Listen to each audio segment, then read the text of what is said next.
नमस्कार दोस्तों, आप लोगों का स्वागत है आपके अपने YouTube चैनल LCM ऑनलाइन पर।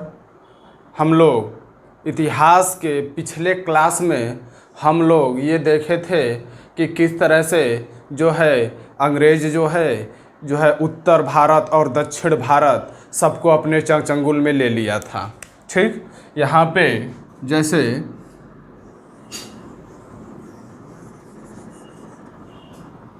हम लोग ये देखे थे कि आप लोगों की जानकारी है ये है कि ये जो पाकिस्तान था वो जो है हमारे देश में ही था, जो बांग्लादेश था वो भी हमारे देश में ही था। उस समय बंटवारा तो हुआ नहीं था, ठीक, और ये पूरा अखंड भारत था। हम लोगों ने पिछली क्लास में ये देखा था कि उत्तर में जो है जब बक्सर का युद्ध हुआ था 1764 में, तो पूरा जो है उत्तर भारत जो है अंग्रेज़ों के कब्जे में चला गया था। इसको यहाँ तक ले लीजिए, ठीक। और इस प्रकार जब दक्षिण में हम लोग देखें तो दक्षिण में यहाँ जो है निज़ाम का शासन था और यहाँ जो है मैसूर का शासन था और यहाँ जो है मराठों का शासन था। हम लोग अलग अलग बहुत अच्छे से आंग्ल मैसूर युद्ध और आंग्ल मराठा युद्ध हम लोग देख चुके हैं, ठीक। और जब मैसूर और मराठों को जब ईस्ट इंडिया कंपनी या अंग्रेज अपने जो है साम्राज्य में मिला लेते हैं, ब्रिटिश साम्राज्य में मिला लेते हैं इन दोनों को हरा करके, ठीक, तब जो है उनको जो है इस पूरे भारतवर्ष में अब कोई टक्कर देने वाला नहीं रहता है। अब जो है अंग्रेजों का चालू होता है निर्दयता पूर्वक, क्रूरता पूर्वक अत्याचार। इस देश पे वो निर्दयी किस प्रकार का अत्याचार करते हैं यहाँ के जनता पे, यहाँ के सीधे साधे लोगों पे, यहाँ के किसानों पे, यहाँ के मजदूरों पे। इसको हम लोग आज देखने का प्रयास करते हैं दोस्तों। आज जो है हम लोग देखेंगे कि ये अंग्रेज कितने निर्मम होते थे, कितने निर्दयी होते थे। सिर्फ पैसे से मतलब रहता है दोस्तों। देखिएगा जो है आज का वीडियो बहुत इंटरेस्टेड होगा, अंत तक इस वीडियो का आप लोग ज़रूर देखिएगा। ढेर सारे क्वेश्चन भी इस वीडियो से बनते हैं और बेहद इम्पॉर्टेंट क्वेश्चन बनते हैं। इसी वीडियो में हम लोग जो है देखेंगे आपका वाणिज्यिक पूंजीवाद और इसी वीडियो में हम लोग देखेंगे जो है अस्थाई बंदोबस्त और जो है रैयतवाड़ी व्यवस्था और जो है महालवाड़ी व्यवस्था। ये सारी जो है इसी में देखेंगे। बहुत ही इम्पॉर्टेंट जो है टॉपिक है, आप लोग देखते रहिए और बढ़ते हैं आगे।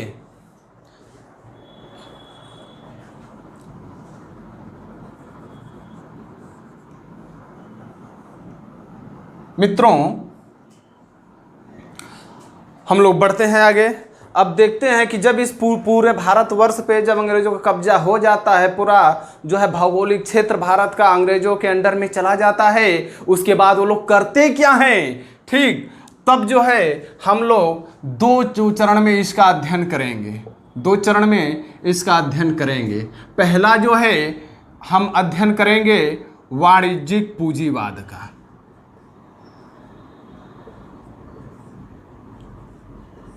वाणिज्यिक पूंजीवाद का, ठीक। और जो दूसरा अध्ययन करेंगे वो करेंगे औद्योगिक पूंजीवाद का। औद्योगिक पूंजीवाद का, वाणिज्यिक पूंजीवाद और औद्योगिक पूंजीवाद। मित्रों, सबसे पहले हम लोग ये समझ लेते हैं कि वाणिज्यिक पूंजीवाद और औद्योगिक पूंजीवाद में अंतर क्या है। तो जो पूंजी वाणिज्य से संबंधित होती है उसे वाणिज्यिक पूंजीवाद कहते हैं और जो पूंजी उद्योग से संबंधित होती है उसे औद्योगिक पूंजीवाद कहते हैं। इसमें जो है हम देखेंगे कि जो वाणिज्य और व्यापार है, शुरू में आप लोगों को पता होगा मित्रों कि जब अंग्रेज यहाँ आए थे तो एक व्यापारी के रूप में आए थे, और जब व्यापारी के रूप में वो लोग इस देश में आए थे तो व्यापार वाणिज्य से ही मतलब रखते थे और किसी चीज़ से मतलब नहीं रख सकते थे। तो यहाँ पे जो वाणिज्यिक पूंजीवाद का चरण चला है दोस्तों, वो चला है 1757 से 1813 ईस्वी तक, ठीक। और जो औद्योगिक पूंजीवाद चला है वो चला है 1813 से 1858 ईस्वी तक, ठीक।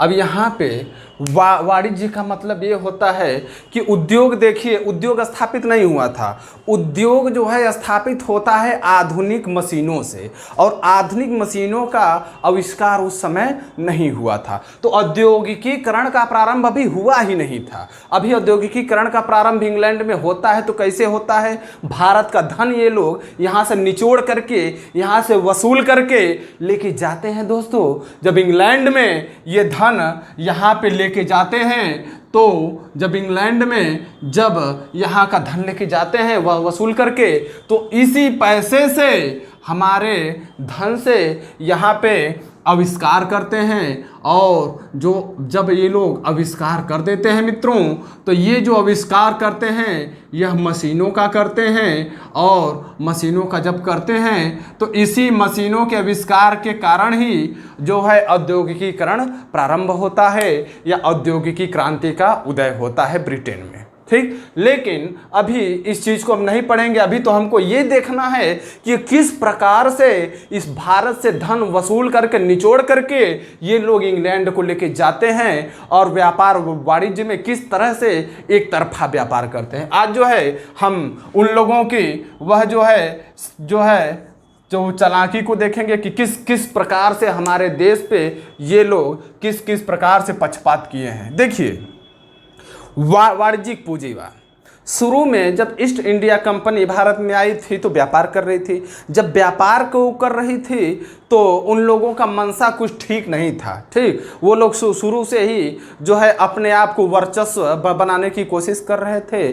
पूरे भारत में वो लोग सोचते थे कि केवल हमारा ही साम्राज्य रहे और यूरोपीय किसी कंपनी का यहाँ पे भागीदारी न हो। और इस प्रकार आप लोगों ने देखा कि किस प्रकार से आंग्ल फ्रांसीसी युद्ध हुए, और हमारे देश के जो छोटे मोटे राजा या बड़े राजा जो आपस में प्रतिस्पर्धा की भावना रखते थे, उनको भी भड़का करके एक दूसरे के खिलाफ लड़ा करके उनका भी राज्य धीरे धीरे हड़प कर लिए। बंदरबाट वाली स्थिति हो गई दोस्तों, ठीक। अब यहाँ पर जब वाणिज्यिक पूंजीवाद को हम लोग देखते हैं तो यहाँ पे हम ये देखते हैं मित्रों कि जो वाणिज्यिक पूंजीवाद का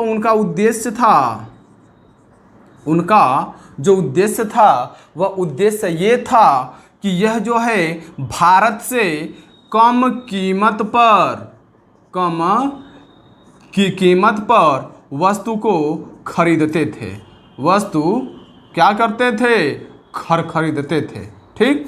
अब जो है ये लोग ये जानते थे कि अब भारत से इंग्लैंड कौन तो उतना दूर जाए, वहाँ जाके बेचे। इससे अच्छा है कि इधर है अगल बगल जो है यहीं से कम कीमत पे, ज़बरदस्ती कम कीमत पे यहाँ से ये लोग वसूल लेते थे, और कम कीमत पे इसलिए खरीद लेते थे क्योंकि जब कोई व्यक्ति या कोई राज्य जब किसी भी शासक के अंडर में आ जाता है, जब उसके अधीन आ जाता है, तब उसकी अपनी कोई इच्छा चल नहीं पाती है।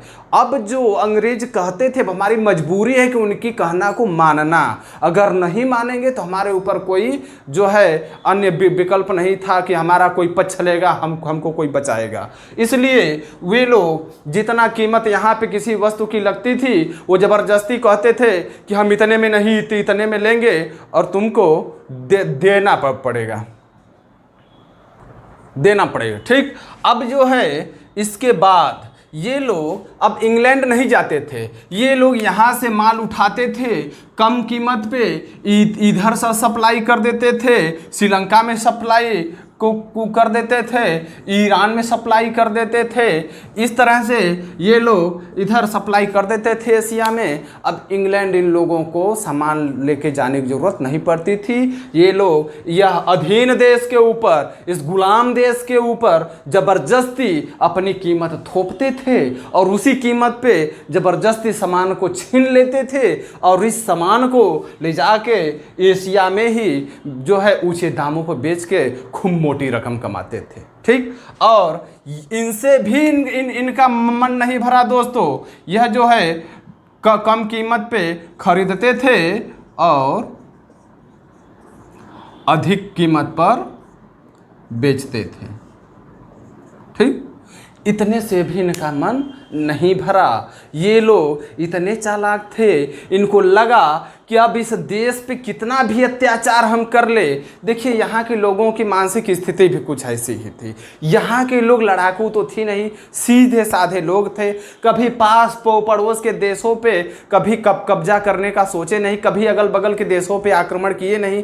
तो यहाँ की जी मानसिकता थी वो बड़ी शांति प्रिय वाली थी। और ये जो लोग थे ये आक्रामक होते थे, और ये जो आक्रामक हो जाते थे तो यहाँ के लोग जो है शांति से उस अत्याचार को सह लेते थे। बड़े सहनशील थे हमारे देश के लोग। अब जो है आगे देखते हैं, वाणिज्यिक पूंजीवाद का एक और उद्देश्य था अंग्रेजों का कि ये जो पूरा यहाँ का जो सामान है वो अपने द्वारा निर्धारित किए गए कीमत पर ही हम खरीदेंगे, लेकिन पूरे भारत का जो राजस्व वसूली है उसको भी अपने नियंत्रण में करना है, प्रत्यक्ष रूप से करना है। ठीक, पहले था तो अप्रत्यक्ष था। आप लोगों ने देखा होगा कि जब बक्सर का युद्ध हुआ तो अंग्रेजों ने किसी को हटाया नहीं। ठीक, शाह आलम द्वितीय को कहा कि तुम बादशाह बने रहो। ठीक, और जब मराठों को या इस तरह के लोगों को हराया, चाहे बंगाल के नवाब को हराया, चाहे अवध के नवाब को हराया, तो किसी न किसी को बैठा करके वो लोग उसके नवाबी चला या बादशाह चलाए। कभी ये नहीं कहे कि अब तुम गद्दी छोड़ के हट जाओ, तुम्हारी गद्दी पे हम बैठेंगे। न तो वो अपना नियम डायरेक्ट लगाते थे, वही नियम लागू करवाते थे, लेकिन बादशाह के द्वारा लागू करवाते थे। मतलब अभी तक अंग्रेजों का जो नियंत्रण था इस देश पे वो अप्रत्यक्ष था, प्रत्यक्ष नियंत्रण नहीं था। लेकिन जब पूरा देश ही उनके अधीन हो गया, कोई ऐसा शासक नहीं रह गया जो अंग्रेजों के खिलाफ जो है युद्ध लड़ सके, तब अंग्रेज ये समझ गए थे कि अब हम डायरेक्ट मतलब प्रत्यक्ष रूप से हम जो है लगान निर्धारित कर सकते हैं और लगान वसूली कर सकते हैं। तो इसलिए ये लोग जो है यहाँ पर मित्रों इतने से भी उनका मन नहीं भरता है। यहाँ पे कम कीमत की वस्तु ज़बरदस्ती वसूलते हैं और अधिक की कीमत पे ले जाके बेचते हैं, और यहाँ से इनको अपार मात्रा में धन की प्राप्ति होती है। ठीक, इसके इतने से भी इनका मन नहीं भरता है। ये तो ये इतने लालची थे कि पूरा का पूरा भारत देश का पूरा एक एक पैसा इनको दे दिया जाए, तब पर भी इनका मन भरने वाला नहीं था। ऐसे लोग थे ये लोग। यहाँ पे अब इनका अगला उद्देश्य ये हो गया कि इस पूरे देश के राजस्व पर अब जो है प्रत्यक्ष नियंत्रण स्थापित करने की कोशिश की। राजस्व पर प्रत्यक्ष नियंत्रण करने की कोशिश की। ठीक, और आप लोगों को भी पता है कि उस समय तो औद्योगिकीकरण हुआ नहीं था। उस समय तो भाई यही व्यापार और वाणिज्य होता था, और इसके अलावा जो है लगान वसूली का काम होता था। तो मुख्य आय का स्रोत जो है भारत देश में जो है केवल लगान वसूली था, मुख्य स्रोत। ठीक, व्यापार वाणिज्य होता था लेकिन बहुत बड़े पैमाने पे नहीं होता था। और जो लगान वसूली है वो काफ़ी अच्छे से जो है होता था, उससे बहुत ज़्यादा लाभ होने वाला था। इसीलिए अंग्रेज लोग सोचे कि अब हम अपने ढंग से जो है लगान वसूली करेंगे, और लगान वसूली से ही जो है आपका देखेंगे तो जो अंग्रेज़ों के पहले का जो मुग़ल शासन था या जो सल्तनत काल था, ये सब राजस्व वसूली से ही अपना साम्राज्य चलाते थे। थे और वहीं राजस्व वसूली करके अपना अर्थव्यवस्था मेंटेन करते थे। और उसी राजस्व वसूली पर अब अंग्रेज लोग चाहते थे कि हमारा नियंत्रण स्थापित हो। ठीक, अब देखिए ये लोग क्या करते हैं, इस राजस्व वसूली पर प्रत्यक्ष नियंत्रण स्थापित करने के लिए मित्रों ये लोग 3 व्यवस्था जो है लागू करते हैं। पहला, अस्थाई बंदोबस्त। ठीक, दूसरा रैयतवाड़ी व्यवस्था और तीसरा महालवाड़ी व्यवस्था। ठीक दोस्तों, ये जो है 3 व्यवस्था अंग्रेज जो है अपने अंडर में लागू किए, ऐसी ऐसी नीतियां बनाए, आप सुनेंगे तो आपके रोंगटे खड़े हो जाएंगे। दोस्तों, अस्थाई बंदोबस्त इसलिए लागू किया गया, ठीक, क्योंकि अंग्रेज लोग ये जब राजस्व वसूली होता था, आज तक ऐसा कभी भी नहीं हुआ कि लगान वसूली को अस्थाई को कर दिया जाए, लेकिन अंग्रेज लोग इतने निर्दयी थे कि वह अस्थाई कर दिए। क्यों कर दिए? क्योंकि भाई देखिए पहले की जो कृषि थी वह वर्षा पे निर्भर रहती थी, और जब वर्षा पे निर्भर रहती थी तो भाई जब बरसात हुई तो लगान खूब भरपूर मिल जाता था, और जब सूखा पड़ गया तब किसान जो है जब उपज को कर ही नहीं पाता था, जब खेती कर ही नहीं पाता था, जब अनाज हो ही नहीं पाता था तो लगान में दे क्या, तो वो नहीं दे पाता था। लेकिन अंग्रेज इसमें मानने वाले नहीं थे। अंग्रेजों का कहना था कि हमको जो है पूरा का पूरा लगान चाहिए, हम जो है इस व्यवस्था को परमानेंट करेंगे, मतलब जो निर्धारित हो जाएगी उसे आपको देना ही पड़ेगा, चाहे सूखा पड़े चाहे अकाल पड़े, हमको उतना राजस्व चाहिए। इसलिए अस्थाई व बंदोबस्त ये जो है किसके दिमाग की उपज थी मित्रों?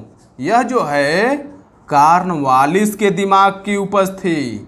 कॉर्नवालिस नाम सुने होंगे, इसका जो कब्र है यह गाजीपुर में है। ठीक, वो कॉर्नवालिस की दिमाग की उपज थी। और यह कब लागू किया था? यह कॉर्नवालिस लागू किया था 1793 ईस्वी में। 1793 ईस्वी में कॉर्नवालिस लागू किया था। इसका केवल ये ही मानना था कि देखिए भाई ये सूखा अकाल वाला झमेला हमारे सामने मत लाइए, हम लोग पूरे विश्व में साम्राज्य स्थापित करना चाहते हैं और पूरे विश्व को अपने अंडर में लाना चाहते हैं, और पूरे विश्व को अंडर में लाने के लिए हमको ढेर सारे धन की आवश्यकता पड़ेगी, और उस धन की आपूर्ति कौन करेगी? यह सोने की चिड़िया करेगी। और इसलिए अगर हम इसके ऊपर दया दिखा देंगे, यहाँ पे हम वसूली करने में लूज पड़ जाएंगे, तो हमारा सपना सपना ही रह जाएगा। इसलिए कॉर्नवालिस अस्थाई बंदोबस्त जो है लागू करता है। और अस्थाई बंदोबस्त का समझौता किससे होता था दोस्तों? अस्थाई बंदोबस्त का समझौता होता था जमींदारों से। ठीक, यह होता था जमींदारों से। जमींदारों से कॉर्नवालिस कहता है कि ऐ जमींदार, तुम्हारे अंडर में जितने भी क्षेत्र हैं, जितने भी खेत हैं, उसको जो है पूरा नाप जोख करके जो है उसका जितना भी उपज होगा, उस उपज का देखिए दोस्तों, उस उपज का अस्थाई बंदोबस्त में कितना भाग?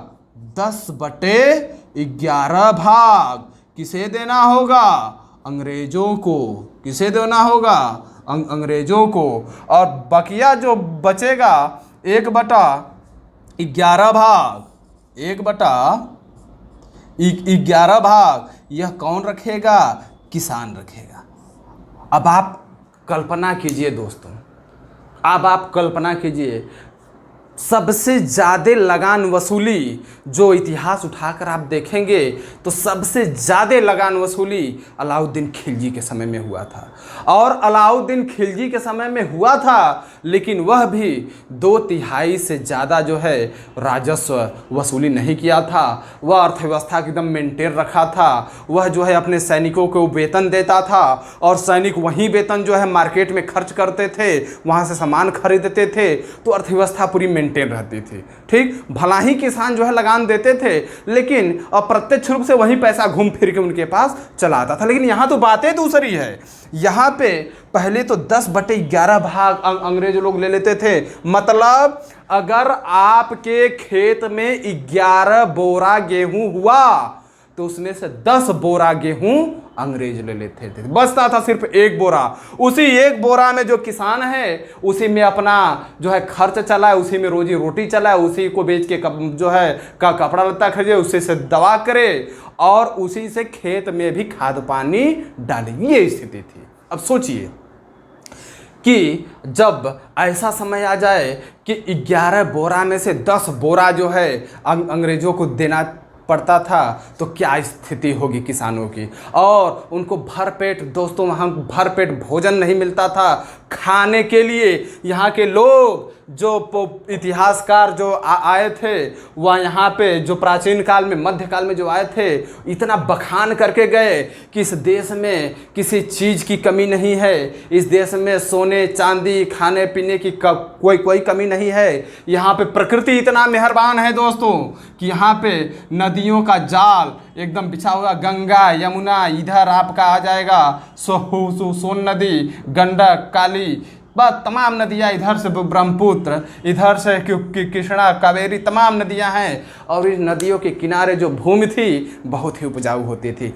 कभी यहाँ के लोग सोचे भी नहीं होंगे कि हमारे यहाँ हमको खाने पीने की दिक्कत हो जाएगी। लेकिन इस साम्राज्यवादी युग में, इस उपनिवेशवादी युग में जब ये पूरा देश अंग्रेजों के अंडर में चला जाता है तो यहाँ के लोगों को भरपेट भोजन नहीं मिल पाता है दोस्तों। और जब भरपेट भोजन नहीं मिल पाता है तो जो लोग रहते हैं वो अपने ही भोजन में से सबसे पहले अपने बच्चों का पेट भरते थे, अपने जो है भूखे रह जाते थे। और इस तरह से भरपेट भोजन न कर पाने के कारण यहाँ के लोगों की हड्डी पसली दिखने लगी दोस्तों, इनकी हड्डी पसली दिखने लगी और इन लोगों को जीवन प्रत्याशा घट गई। यह लोग जितना उम्र जीते थे उससे बहुत कम उम्र में मरने लगे, कमजोरी से मरने लगे, अकाल से मरने लगे। इतिहास उठा के देख लेंगे तो 10-10 लाख लोग जो है मृत्यु हो जाती थी, जबकि उस समय जनसंख्या एकदम कम होती थी। ये निर्दयी लोग, इनको बस पैसे से मतलब था, हमको 10 बोरा चाहिए। और नहीं तो क्या करते थे, जब नहीं मिल पाता था तो ये लोग वसूली के लिए दोस्तों एक जो है कानून बनाए थे अस्थाई बंदोबस्त में। कौन सा कानून? सूर्यास्त कानून।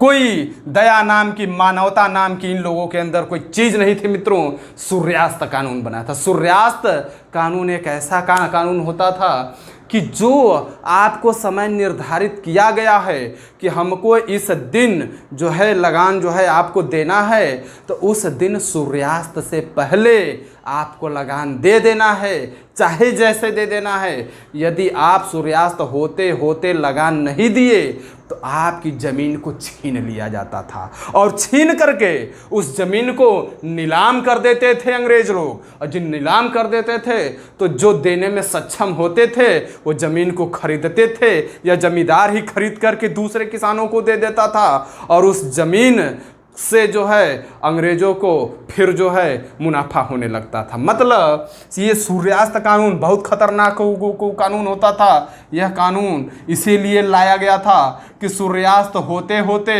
आपको लगान जमा करनी है। ठीक, अगर नहीं जमा करेंगे तो आपकी ज़मीन क्या होती थी? ज़मीन नीलाम कर दी जाती थी। क्या कर दी जाती थी? नीलाम कर दी जाती थी। ये स्थिति थी। अब सोच लीजिए, इसके बाद जो है हम लोग देखते हैं कि कार्नवालिस के दिमाग का एक उपज ये भी था। कार्नवालिस बहुत शातिर दिमाग का आदमी था। यह जो है बंगाल का गवर्नर जनरल जब बन के आया था तो ये इसमें से आप देखेंगे कि यह एक और दिमाग यहाँ लगाया था कि यह जब स्थायी बंदोबस्त में जो है कार्नवालिस जमींदारों से जब सब समझौता किया था दोस्तों, तो यह एक ऐसा दिमाग लगा, जमींदारों से कहा कि देखो भाई, हमको 10/11 चाहिए। ठीक, अब तुमको जितना वसूली करना है उतना तुम करो, इतना हमें दे करके बाकी तुम अपने शानो शौकत में खर्च करो, उससे हमसे कोई मतलब नहीं थे। अब जमींदार लोग जो है अपना धाक जमाने के लिए, अपनी स्थिति मजबूत करने के लिए, अब धनवान बनने के लिए या और ज़्यादा लगान वसूलते थे। मतलब क्या इतना को कम था कि और जो है वसूला जाए? लेकिन नहीं, जमींदार को भी अपनी स्टेटस मेंटेन करके रखना था, इसीलिए वह और जो है लगान वसूली करने लगे। और कॉर्नवालिस का ये जो है इच्छा थी कि इतना हम जब अत्याचार करेंगे तो कभी न कभी तो ऐसा होगा कि ये लोग जो है हमारे खिलाफ उठ खड़े होंगे, और जब उठ के खड़े होंगे, जब हमसे लड़ने के लिए, जब मरने मारने पर उतारू हो जाएंगे, तब जो है हम इन्हीं जमींदारों का सहारा लेंगे। और यही जमींदार को एक ऐसा जमींदार वर्ग तैयार कर लिया जो अंग्रेजों और जो किसान थे उनके बीच में दीवार का काम करने लगे, क्योंकि ये जमींदार पूरी तरह अंग्रेजों पे आश्रित होते थे। और जब पूरी तरह अंग्रेजों पे आश्रित होते थे तो उनको ऐसा लगता था कि अंग्रेज जब तक रहेंगे तब तक हमारी शान और शौकत बरकरार रहेगी, और जब ये नहीं रहेंगे तो हमारा शान और शौकत ख़त्म हो जाएगा। इसीलिए 1857 की क्रांति में एग्ज़ाम में बहुत पूछा जाता है कि कौन सा ऐसा वर्ग था जो है किसानों का या विद्रोहियों का साथ नहीं दिया, तो यही जमींदार वर्ग है जो कॉर्नवालिस के दिमाग की उपज थी। ठीक, तो यह जो है इसलिए भी अस्थाई बंदोबस्त। अब यह जो अस्थाई बंदोबस्त है यह भारत में किन किन क्षेत्रों में लागू हुआ था? तो भारत में यह कहाँ कहाँ लागू हुआ था? यह बंगाल में, बिहार में, उड़ीसा में और यूपी के कुछ प्रांतों में भी लागू हुआ था। यूपी के उधर पर पश्चिम में तो नहीं, लेकिन ये पूर्व वाले क्षेत्रों में लागू। मतलब ये पूरा एरिया जो है यह किसके अंडर में था? यह अस्थाई बंदोबस्त के अंदर में था। अस्थाई बंदोबस्त के अंदर में था। ठीक, ये अंग्रेज लोग जो अस्थाई बंदोबस्त, जो कॉर्नवालिस था वो अस्थाई बंदोबस्त बंगाल, बिहार, उड़ीसा और यूपी के कुछ क्षेत्रों पर जो है अस्थाई बंदोबस्त लागू किया था। ठीक, अब आगे हम देखते हैं कि रैयतवाड़ी व्यवस्था क्या होती है। ठीक, अब रैयतवाड़ी में दोस्तों जो समझौता किया जाता था कि कितना लगान तुमको देना है, कितना लगान हमको लेना है, यह समझौता जो होता था वो डायरेक्ट किसानों से होता था। किससे होता था? डायरेक्ट किसानों से होता था। जो भूमि का स्वामी होता था, जो भूमि का मालिक होता था, जिसको भूमि को रेहन रखने का अधिकार होता था, जिसको बेचने का अधिकार होता था, उसी से डायरेक्ट जो है किसानों से समझौता किया जाता था। ठीक, ये लोग अंग्रेज जो है वो पूरे देश में पहले एनालिसिस किए कि किस क्षेत्र में किस तरीके द्वारा अधिक से अधिक हम लगान वसूल कर सकते थे। तो ये जो है बंगाल, बिहार, उड़ीसा में ये सोचे कि यहाँ परमानेंट एकदम लगाइए कि यहाँ से एकदम हमको इतना चाहिए तो चाहिए, इसमें कोई छूट नहीं होगी। अब ये देखें कि जो दक्षिण वाला एरिया है, ये जो ऐसा एरिया है जहाँ जो है यहाँ की तरह उपज कम है, तो यहाँ पे थोड़ा सा कम लगान लगाए, लेकिन डायरेक्ट किसानों से किए। अब किसानों से किए कि यदि किसान जो है अपना लगान समय पे नहीं देगा तो किसान से ज़मीन छीन लेंगे और छीन करके ज़मीन किसी और को दे देंगे, और जब तक किसान देता रहेगा तब तक उसकी ज़मीन वो बनी रहेगी।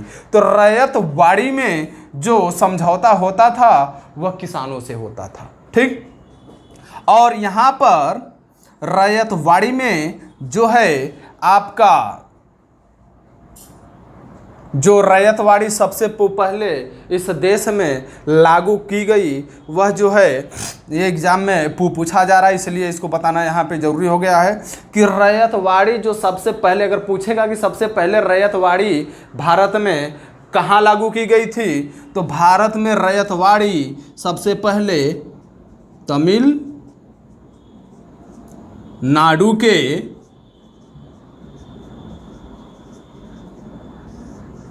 बारामहल में, तमिलनाडु के बारामहल में सर्वप्रथम रैयतवाड़ी लागू की गई थी, सर्वप्रथम लागू की गई थी। ठीक, और यह लागू कौन किया था? यह लागू किया था कर्नल रीड। कौन लागू किया था?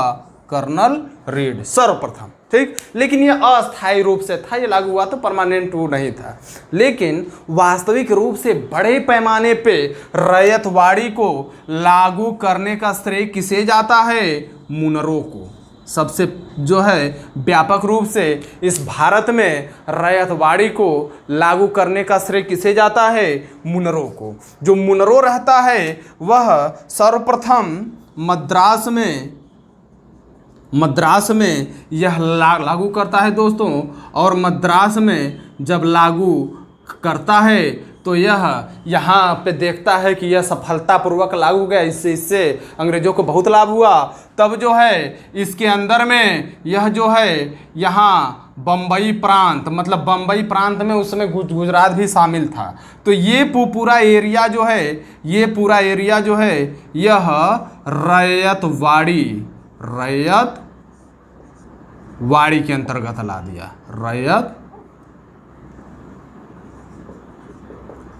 के अंतर्गत ला देता है दोस्तों। ठीक, यहाँ पे आपका बम्बई, मद्रास, ठीक, और कुछ जो है इधर का पूर्वी बंगाल और असम, ये थोड़ा सा जो बचा हुआ है यह पूर्वी बंगाल और असम का जो एरिया है यह भी रैयतवाड़ी के अंतर्गत में आ जाता है। मतलब कुल मिलाकर के रैयतवाड़ी के अंतर्गत में कुल कितना परसेंट भूभाग था? 51%। 51% जमीन इस देश का रैयतवाड़ी के अंतर्गत आता था।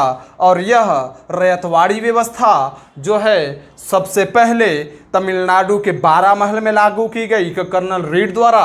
उसके बाद जो है इसको अस्थायी रूप से, व्यापक रूप से मद्रास में मुनरो ने इसको लागू किया। ठीक, और इसमें जो है जो लगान निर्धारित किया गया वह 1/3 भाग निर्धारित किया गया। 1/3 भाग जो है निर्धारित किया गया। और यह जो है जो लागू किया गया रैयतवाड़ी, यह 1812 ईस्वी में लागू किया गया। ठीक, अब जो है आपका जो तीसरा विधि था जिसके द्वारा अंग्रेज़ों ने भारत से लगान वसूली का जो है प्रारंभ किया, वह जो है महालवाड़ी प्रथा। महालवाड़ी प्रथा जो है कुछ एमपी का भाग था और जो है कुछ यूपी का भाग जो पश्चिम में था, और जो है पंजाब में था, और जो है पंजाब में था। ये जो एरिया था ये अंग्रेज लोग जो है यहाँ पे महालवाड़ी व्यवस्था लागू किया, महालवाड़ी व्यवस्था लागू किए। ये जो महालवाड़ी व्यवस्था दोस्तों लागू किए, ये इसमें जो है जो लगान वसूली का समझौता होता था वह गाँव से होता था, वह गांव से होता था। अब गांव से कैसे होता था? गांव से करने का मतलब ये कि जो गांव में जो मुखिया होता था या लंबरदार होता था, तो वह गांव के मुखिया से अंग्रेज लोग समझौता को करते थे कि ऐ मुखिया, तुम्हारे गांव में जितना क्षेत्र हो, जितना खेत हो, और उन खेत पे तुम्हारे गांव के लोग जितना लोग किसानी को करते हो उसका सब लेखा जोखा जो है मेरे पास लाओ। जब अंग्रेजों के पास सब जाता था कि इतने बीघा ज़मीन, इतने एकड़ ज़मीन है, तो अंग्रेज जो है उसमें निर्धारित करते थे कि इतने एकड़ ज़मीन में इतना उपज होता होगा, तो इतने उपज में से इतना हमको चाहिए। अब इतना जितना हमको चाहिए मतलब 100% अगर जो है उपज होता था यहाँ से, तो 93% जो है अंग्रेज लोग कहते थे कि हमें चाहिए। 93% किसे चाहिए? अंग्रेजों को चाहिए। और जब अंग्रेज लोग कहे कि अब 93% हमें चाहिए, तो मुखिया जो है उतना जितना लगान का पूरा कितना कुंटल जो है देना है अंग्रेज़ों को, उस हिसाब से जितना कुंटल देना है, जितना खेत है, उस हिसाब से हर किसानों को बांट देता था कि तुम्हारा इतना ज़मीन है, तुम्हारे हिस्से में इतना आया, तुम्हारा इतना ज़मीन है, तुम्हारे हिस्से में इतना आया, सबका हिस्सा मुखिया लगा देता था। और उसके बाद जो है जब समय होता था तो जो किसान है वह जो है ला करके अपना हिस्सा जो है देते थे, और अंग्रेज जो है इस प्रकार से इस देश के किसानों से एकदम अनाज को जो है वसूल लिए, पूरा एकदम निचोड़ लिए। यहाँ के किसानों को आप लोग देखेंगे कि चाहे अस्थाई बंदोबस्त हो, चाहे रैयतवाड़ी बंदोबस्त हो, चाहे महालवाड़ी बंदोबस्त हो, ये लोग किसानों को एकदम निचोड़ डाले, उनको भरपेट भोजन भी करने के लिए अनाज उनके पास नहीं छोड़े। जो अन्नदाताओं के पास ही अगर नहीं छोड़ेगा, कम से कम वो भरपेट भोजन कर सके, तो आप समझ सकते हैं कि कितनी हीन मानसिकता रही होगी, कितना जो है इनका दूषित मानसिकता रही होगी, कितना निर्दयी रहे होंगे लोग। इस चीज़ को आप लोग समझ सकते हैं। यहाँ पर दोस्तों जो महालवाड़ी व्यवस्था जो पंजाब, एमपी और यूपी के कुछ क्षेत्रों में जो लागू की गई, यह हाल्ट मैकेंजी द्वारा लागू की गई। किसके द्वारा? हाल्ट मैकेंजी द्वारा लागू की गई। और जब हाल्ट मैकेंजी द्वारा लागू की गई तो यह कब लागू किया? यह 1819 में सर्वप्रथम जो है महालवाड़ी व्यवस्था लागू किया था। इस प्रकार दोस्तों आप लोगों ने देखा कि किस प्रकार से जो है अंग्रेज जब पूरे देश को अपने अधीन कर लिए, तब वो मनमानी करने लगे, अब वो क्रूरता पूर्वक शासन करने लगे, अत्याचार करने लगे, किसी का कुछ नहीं सुनते थे। हमको इतना लगान वसूली करना, इतना दो, और नहीं तो फिर ज़मीन छीन करके हम किसी और को दे देंगे। मतलब अप्रत्यक्ष रूप से वो लोग इस देश के किसानों का शोषण करने लगे, इस देश के व्यापारियों का शोषण करने लगे। यहाँ के जो शिल्पकार थे, जो शिल्प बनाते थे, जो वस्तुएं बनाते थे, उनका मनमानी दाम पे सामान को छीन लेते थे और जो है उचित दाम पे विदेशों में बेच करके ढेर सारा लाभ कमाते थे। ठीक ऐसा था अंग्रेजों का शासन।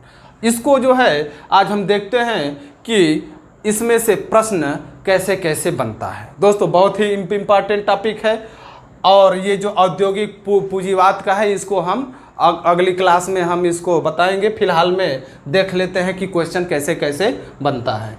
यहाँ पे अगर पूछेगा कि सर्वप्रथम जो वाणिज्यिक पूंजीवाद का जो चरण है, जो प्रथम चरण, वो कब से कब तक चला? तो 1757 से 1813 तक, मतलब प्लासी के युद्ध से प्रारंभ हुआ और 1813 तक चला। ठीक, उसके बाद जो इसमें पूछा जाएगा वो पूछा जाएगा कि जो राजस्व पर प्रत्यक्ष नियंत्रण करने के लिए जो है अस्थाई बंदोबस्त कब लागू किया गया? तो अस्थाई बंदोबस्त 1793 में लागू किया। अस्थाई बंदोबस्त किसने लागू किया? तो अस्थाई बंदोबस्त कार्नवालिस ने लागू किया। अस्थाई बंदोबस्त में जो है कि कितना जो है लगान निर्धारित किया गया था, तो अस्थाई बंदोबस्त में 10/11 जो है भाग लगान जो है अंग्रेजों को देना निर्धारित किया गया था, और 1/11 भाग जो है किसान अपने पास रख सकता था। जो है ये पूछेगा कि सूर्यास्त कानून किस जो है बंदोबस्त से संबंधित है? तो सूर्यास्त कानून जो है वो अस्थाई बंदोबस्त से जो है संबंधित थे। ठीक, और इसके बाद जो है अगला रैयतवाड़ी में पूछेगा कि रैयतवाड़ी को सबसे पहले कहाँ लागू किया गया था? तो रैयतवाड़ी को सबसे पहले तमिलनाडु के बारामहल में लागू किया गया था। ठीक, और जो पहली बार रैयतवाड़ी व्यवस्था लागू की गई वो कौन लागू किया? तो कर्नल रीड लागू किया था। ठीक, अगली क्वेश्चन जो आपसे पूछी जाएगी वो ये पूछी जाएगी कि रैयतवाड़ी व्यवस्था अस्थायी रूप से या वास्तविक रूप से देश में कौन लागू किया? तो मुनरो ने लागू किया। मुनरो ने सर्वप्रथम अस्थायी रैयतवाड़ी व्यवस्था कहाँ लागू किया? तो मद्रास में लागू किया। ठीक। रैयतवाड़ी व्यवस्था में कितना भाग जो है लगान के रूप में देना निर्धारित किया गया था, तो 1/3 भाग निर्धारित किया गया था। इसके बाद पूछा जाएगा कि रैयतवाड़ी व्यवस्था कहाँ कहाँ लागू किया गया था, तो मद्रास, बम्बई और यहाँ आपका पूर्वी बंगाल और कुछ असम के क्षेत्रों में लागू किया। तो पूछा गया क्वेश्चन है दोस्तों। इसके बाद जो है ये पूछा जाएगा कि रैयतवाड़ी व्यवस्था के अंडर में कुल कितना प्रतिशत जमीन जो है आती थी, तो रैयतवाड़ी व्यवस्था के अंतर्गत टोटल 51% जो है भूभाग आते थे। इसके बाद अगला क्वेश्चन आपसे बनेगा कि महालवाड़ी व्यवस्था कहाँ लागू की गई थी, तो महालवाड़ी व्यवस्था पंजाब, एमपी और यूपी के कुछ भागों में लागू की गई थी। महालवाड़ी व्यवस्था में जो समझौता होता था वो किससे होता था, तो महालवाड़ी व्यवस्था में जो समझौता होता था वो मुखिया से होता था, क्योंकि महाल का मतलब गांव होता है। महाल का मतलब गांव होता है, ठीक। तो गांव के मुखिया से होता था, ठीक। और महालवाड़ी व्यवस्था में ये परसेंटेज जल्दी नहीं पूछता है। जो परसेंटेज पूछा जाता है, सबसे ज़्यादा परसेंटेज पूछा जाता है ये अस्थाई बंदोबस्त का, क्योंकि जो ये परसेंटेज है यह बहुत ही अधिक था, इसलिए यह परसेंटेज हमेशा पूछा जाता है, ठीक। ये महालवाड़ी व्यवस्था जो है किसके द्वारा लागू किया गया, तो हाल्ट मैकेंजी के द्वारा लागू किया गया, ठीक। और महालवाड़ी व्यवस्था किस सन में सर्वप्रथम लागू किया गया, तो 1819 में लागू किया गया, ठीक। ये जो है आज का वीडियो आप लोगों ने देखा कि जब पूरा भारत अंग्रेजों के अधीन हो गया, जब अंग्रेज लोग ये जान गए कि अब इस पूरे भारतवर्ष में हमारा टक्कर देने वाला कोई नहीं है, हम सबको अपने अधीन कर लिए हैं, सब हमारे गुलाम हो चुके हैं, तो अब इन गुलामों पे चाहे कितना अत्याचार करो ये हमारे खिलाफ नहीं खड़े हो सकते, ताकत ही नहीं है इनके पास, तो हमारे खिलाफ खड़े क्या होंगे, ठीक। सब कुछ जो है पूरा खजाना सब लूट के, सोना चांदी तो पहले ही पहुंचा दिए इंग्लैंड, अब जो बचे खुचे किसानों का अनाज है अब उस पर इनको निगाह गड़ी है, अब वहां से ये लोग वसूली कर रहे हैं, उनको प्रताड़ित कर रहे हैं। और इस प्रकार से जब ये लोग प्रताड़ित होते होते होते होते थक जाते हैं, जब ये जान जाते हैं कि अब हम लोग बिना खाए मर जाएंगे, तब ये लोग हिम्मत जुटाते हैं और हिम्मत जुटा करके एक संकल्प लेते हैं कि जब हमको मरना ही है तो एक बार इनसे लड़ करके मरेंगे। अब जब मरना ही है तो हो सकता है कि इनको हम मार दें, लेकिन इनकी जड़ें इतना गहराई तक जम चुकी थी कि इनको उखाड़ना संभव नहीं हुआ। और वह घटना हम बताएंगे 1857 का विद्रोह, जिसमें सारे किसान मजदूर जो लोग हैं वो अंग्रेजों के खिलाफ किस प्रकार से उठ खड़े होते हैं, अपनी जान की बाजी लगाकर किस प्रकार से इन लोगों का सामना करते हैं, अंग्रेजों के भी रोंगटे खड़े हो जाते हैं। अगर यही कॉर्नवालिस के द्वारा जो उसके दिमाग का जो जमींदार जो उत्पन्न हुए, ये जमींदार अगर अंग्रेजों की रक्षा नहीं किए होते तो वही 1857 का विद्रोह ही अंग्रेजों का अंतिम यहाँ पे समय होता और उसी विद्रोह से अंग्रेजों को निकाल के हम भगा सकते थे। लेकिन अंग्रेज लोग बहुत चालाक थे, वो लोग जानते थे कि ऐसा समय कभी आ सकता है, इसलिए हमको एक ऐसा वर्ग तैयार करके रखना पड़ेगा जो इस विकट परिस्थिति में हमारी सुरक्षा की दीवार बन सके। और होता भी यही है। अगली वीडियो में हम लोग इसको थोड़ा सा औद्योगिक पूंजीवाद देखेंगे, उसके बाद हम लोग देखेंगे इस भारत देश के लोगों की वीरता की कहानी, 1857 की विद्रोह की कहानी। आज तक के लिए सिर्फ इतना ही। अब मिलते हैं अगले वीडियो में। जय भारत,